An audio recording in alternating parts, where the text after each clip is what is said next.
It's the first day, a real day of competing, and it's the first day also here at the Club France. So as you mentioned, it's in the northeast of Paris, and this is normally a big exhibition hall. Well, now throughout the games it's been turned to Club France, which means it's a place to celebrate French sports and French athletes. Now, it's not just about what's going on in the tournaments throughout these Olympics, but it's also about getting people engaged in sports. So around us here, there's a lot of activities for people to take part in, and it can probably just show you just a little bit of what's going on.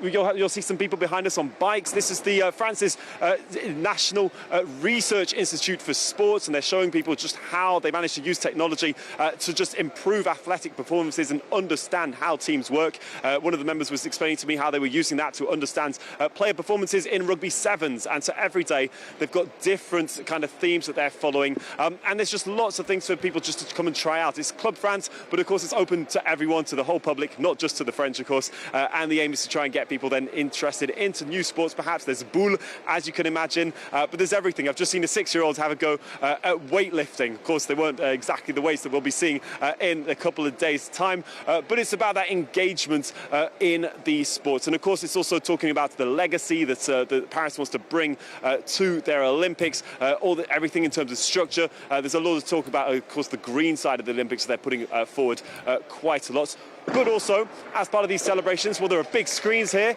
and there's going to be athletes who are going to be coming here after having competed. So French athletes, after having won a medal, they'll come and celebrate with the fans here, close to the French people and to the public in general. And that's pretty nice, if you ask me, because, of course, we tend to see a lot of the athletes, a lot of big stars on television, and they can sometimes seem quite inaccessible because, well, we just don't bump into them in our daily lives. Fortunately, as journalists, we do that, but for the members of the public, well, it's a chance to get up close to them and just share a time, perhaps get an autograph, perhaps get a photograph with them as well. And a lot of these stars are very young, and they'll be expected here. Think of just the likes of Victor Wembanyama, who's massive in the NBA over in the US. Well, he's here now, and the French are going to be able to see him compete in France, of course, in the north for now. But there's plenty of hope for French athletes. In the judo, Teddy Riner, Chloé Igbeninu, or in skateboarding, Aurélien Giroud, as you mentioned there, who will not be able to take part today, and the skateboarding being postponed to Monday for the men's street event so far. But these are athletes, big names in France, who will be coming into contact, coming close to the French public, and it's about celebration here in the north of Paris, and it's going to go out throughout the games.